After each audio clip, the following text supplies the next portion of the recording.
My name is Irene. I turned 63 in April, and I spent my birthday the way I've spent most birthdays since my husband Walter passed. Quietly, with a cup of coffee on the back porch, watching the Cardinals fight over the feeder he built me the summer before he got sick. I thought I knew what loneliness felt like. I thought I'd already survived the worst of it. I was wrong. I live in a 3-bedroom house in Roanoke, Virginia. Walter and I bought it in 1994 for $127,000, which felt like an enormous amount of money at the time. He was an electrician. I worked part-time at the school district's administrative office until I retired 4 years ago. We weren't rich, but we were careful. We paid the mortgage off in 2019, 2 years before Walter died. That was important to him. He wanted to know the house was mine, free and clear before anything happened. He knew something was coming. He just didn't know when. Walter passed in March 2021 from complications after a stroke. He was 58 years old. Our son Calvin was 31 at the time. Calvin came down from Columbus for the funeral, stayed 4 days, cried at the graveside, and then drove back north. I understood. He had a job. He had a life. I told myself, that's what you want for your children. That they have a life that doesn't stop when yours does. What I didn't understand then, and what I understand now with a clarity that still makes my chest ache, is that Calvin had started making plans. And none of those plans included telling me. The first sign came in September 2022. I was having a hip replaced, nothing life-threatening, routine surgery, but I'd be under anesthesia, and I listed Calvin as my emergency contact. He drove down the night before. I was touched. He brought flowers, the grocery store kind in the plastic sleeve, and he sat with me while I watched the news, and I thought, okay, here is my son. He came. The surgery went fine.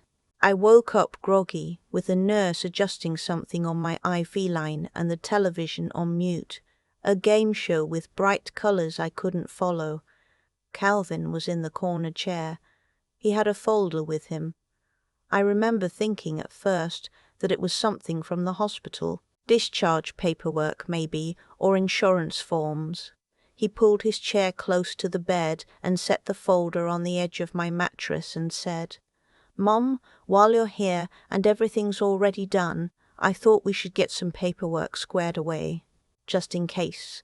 I was still coming out of the anesthesia. My mouth tasted like metal. I said, "What kind of paperwork?" He said it was a power of attorney, that it would let him help manage things if I ever couldn't manage them myself. He said the surgery had scared him and he just wanted to be prepared. I want to tell you I had some flash of suspicion, that something in me went cold and alert. But I didn't. He was my son. He had driven down from Columbus with grocery store flowers, and he had sat with me in that hospital room, and I was 61 years old and still woozy from anesthesia, and I thought, this is what responsible children do. They prepare. I signed the folder. He left the next morning before I was discharged. I didn't think about that folder for almost a year. Calvin called occasionally. Holidays, my birthday, sometimes a random Sunday. The calls were short. He'd ask how I was feeling. I'd ask about his job. He worked in logistics management for a manufacturing company outside Columbus.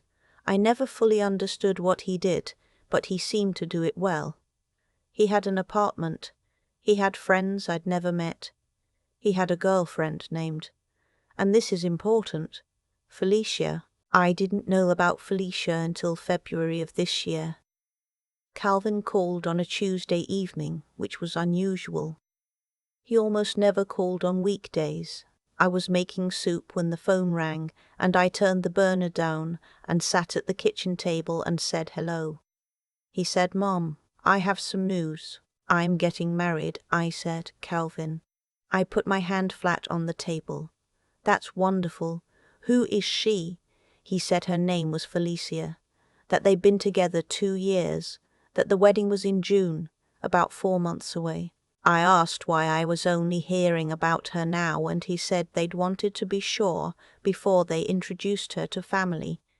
I thought that was a little odd, but I didn't say so. I asked if I could speak with her sometime.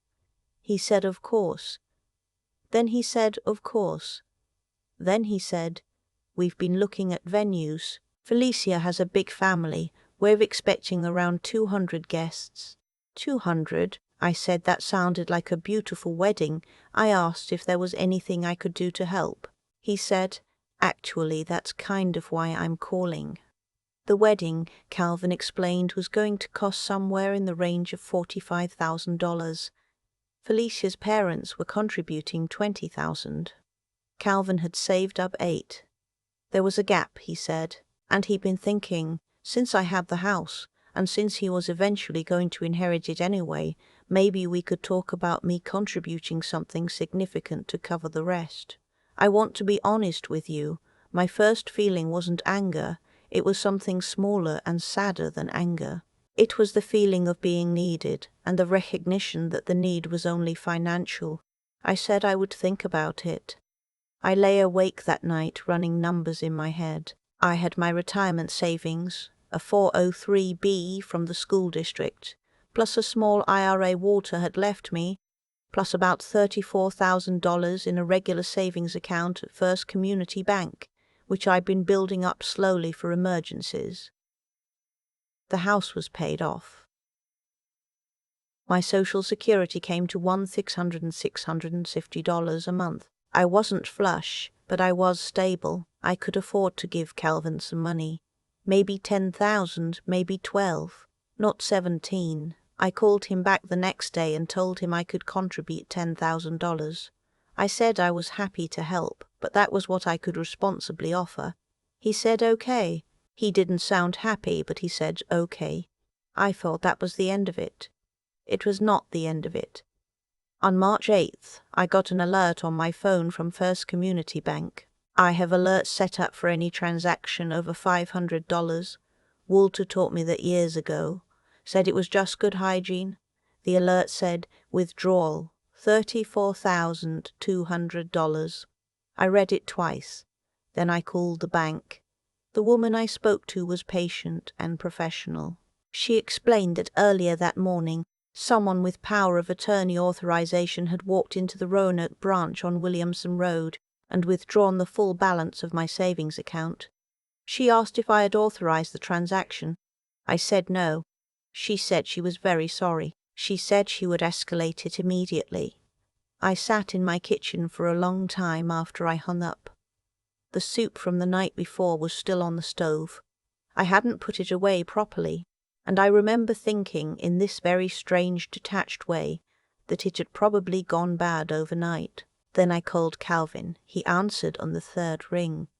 He sounded almost normal, a little rushed, like I'd caught him in the middle of something. I said, Calvin, did you take money from my savings account? There was a pause. Not a confused pause, a calculating one. He said, Mom, I have power of attorney. I can manage your finances if it's necessary. I said, I am not incapacitated. I have a replaced hip. That is not the same thing.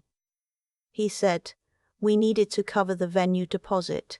It was due today or we'd lose the date. I'm going to pay you back. I said, Calvin, that was my emergency funds. That was every dollar I had liquid. He said, you have the house, Mum. You're not going to be out on the street. I don't remember exactly what I said after that. I know I hung up. I know I didn't cry right away. The crying came later, that evening when I was sitting in Walter's old armchair, and the house got very quiet and I understood fully what my son had decided I was worth. What happened next, I have to tell carefully, because some people hear it and think I was overreacting. I want you to understand I was not. I called my neighbor Ruth Ann, who has been my friend for 22 years and whose husband is a retired attorney.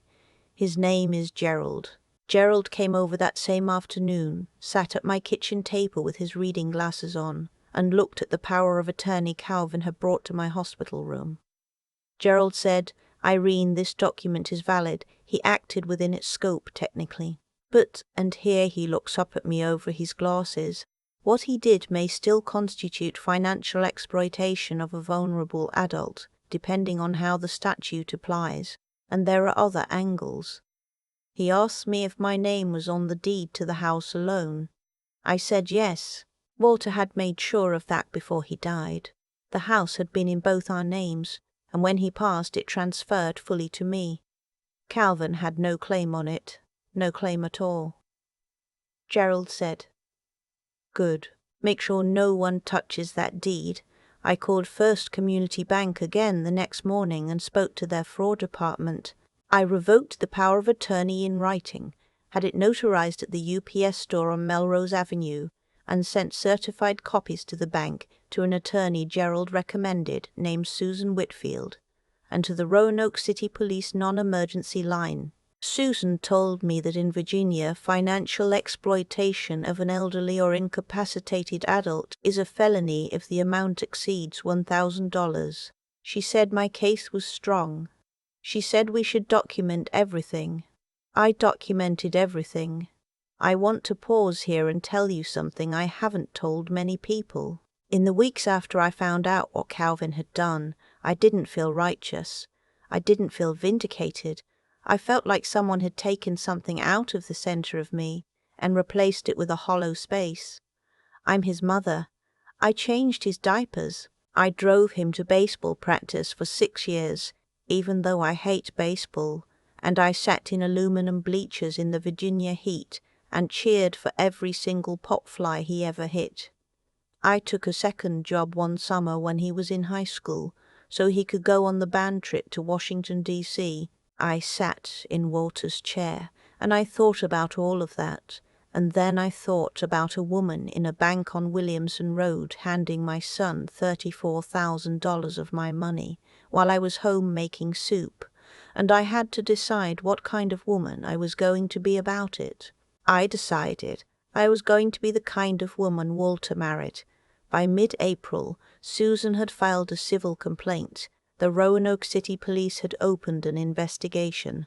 Calvin had apparently retained an attorney of his own, someone in Columbus, and there were letters going back and forth that I mostly let Susan handle, because every time I tried to read them I felt sick.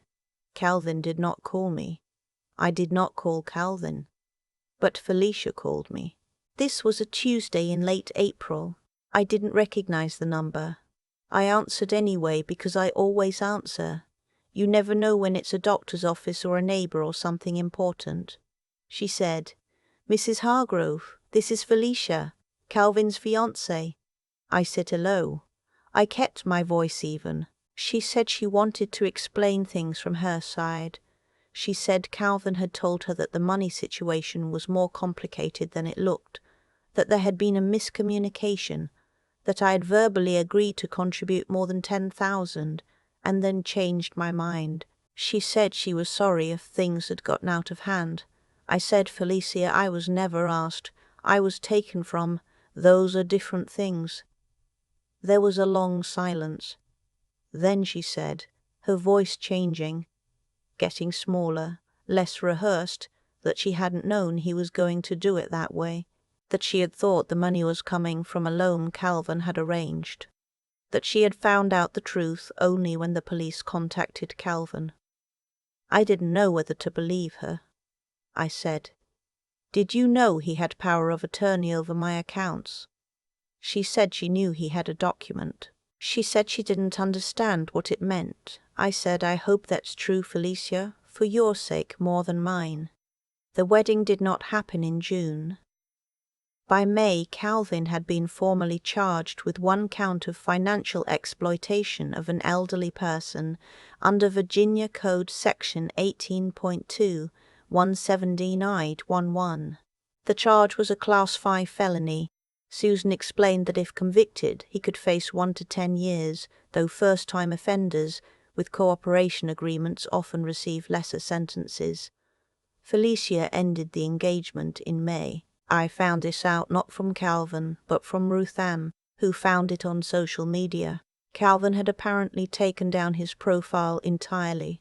He called me for the first time since March on a Thursday evening in early June. He was calling from a number I didn't recognize. I answered. He said, "Mom." I said, "Calvin." He started crying almost immediately. Not the dramatic kind of crying, the ragged, depleted kind, the kind that comes after you've already cried yourself out, and this is what's left. He said he was sorry. He said he didn't know why he'd done it. He said Felicia's family had been putting pressure on him about the finances, and he'd panicked, and he'd made a terrible decision, and he knew that wasn't an excuse. I listened. I did not say it was okay, because it was not okay, but I said, "I hear you." He asked if there was any chance I would drop the charges. I said, "Calvin, I can't drop criminal charges. That's not how it works. The Commonwealth decides that, not me. And then, because I am his mother, and I cannot seem to stop being his mother, no matter what he does to me," I said, "what I can do is tell the truth when I'm asked. And the truth includes that you are not a bad person who did a terrible thing. You are a good person who did a terrible thing. I'm not sure the law cares about the distinction, but I do." He cried some more. I did not cry. I had already done my crying. Here is what happened with the money. The civil case moved faster than the criminal one. Calvin's attorney negotiated a settlement in which Calvin agreed to repay the full $34,200 in installments plus attorney's fees, in exchange for my agreeing not to pursue additional civil damages. The first installment of $8,000 came in July. The rest is on a payment schedule that runs through 2028. I'm 63. I can wait. The criminal case is ongoing. I am told it may resolve with a plea agreement sometime in the next several months. Susan says the most likely outcome, given that Calvin is cooperating and the restitution is in place, is a suspended sentence with probation and mandatory financial counseling. I don't know if that's justice. I know it's the truth of how these things work. There is one more thing I have to tell you because it would be dishonest to leave it out. In August I got a letter, not an email, an actual letter handwritten on cream-colored stationery. The return address was a town in Georgia I didn't recognize. The name on the envelope was Dolores Webb. I didn't know anyone named Dolores Webb.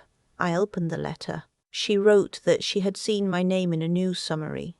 Apparently a local Roanoke outlet had run a short piece on the charges, as they sometimes do with elder financial exploitation cases, because there is an effort in Virginia to raise public awareness.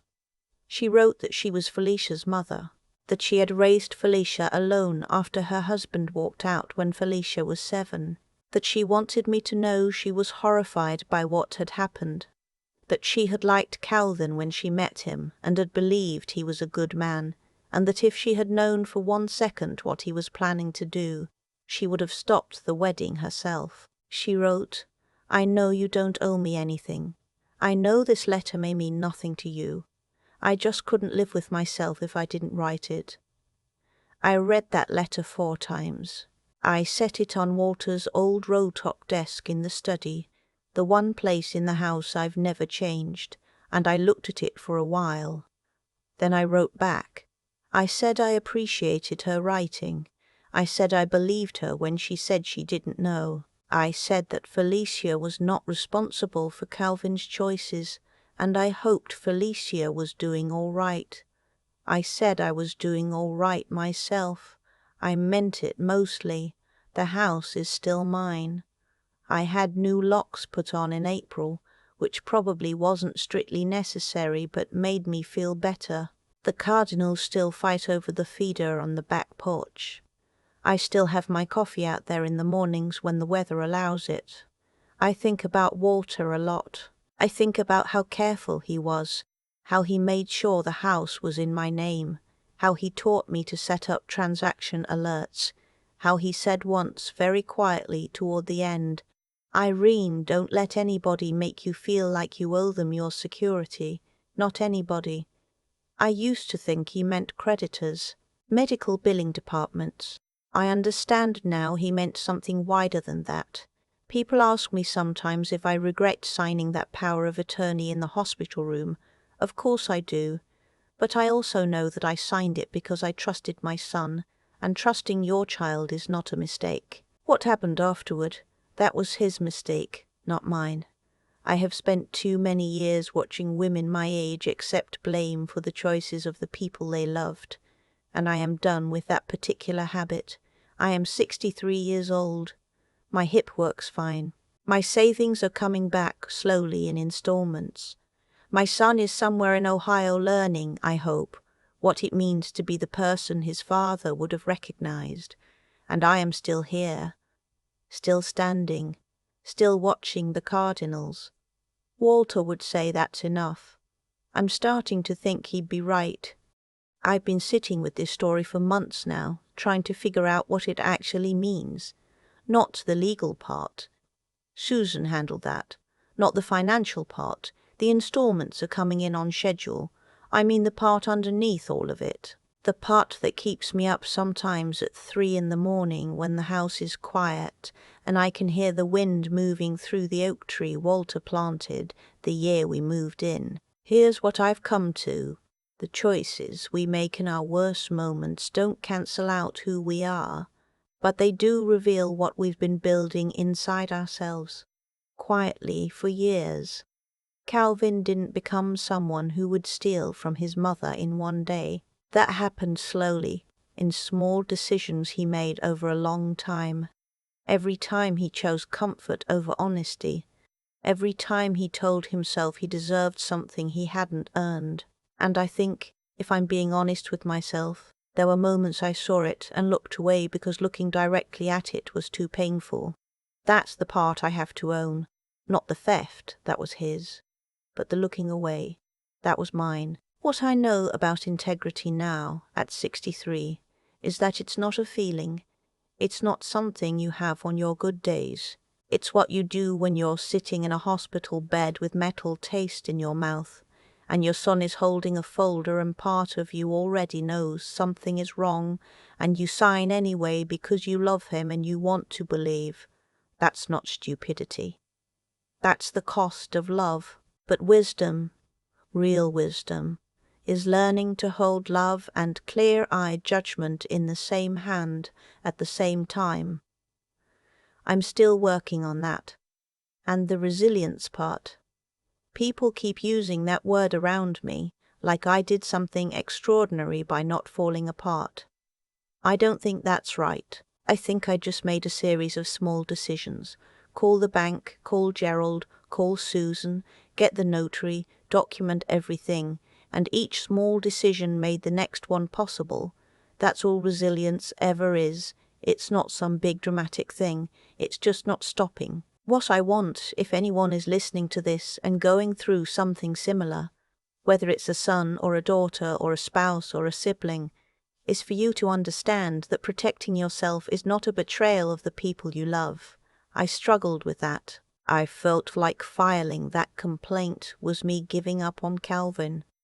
It wasn't. It was me refusing to teach him that what he did was acceptable.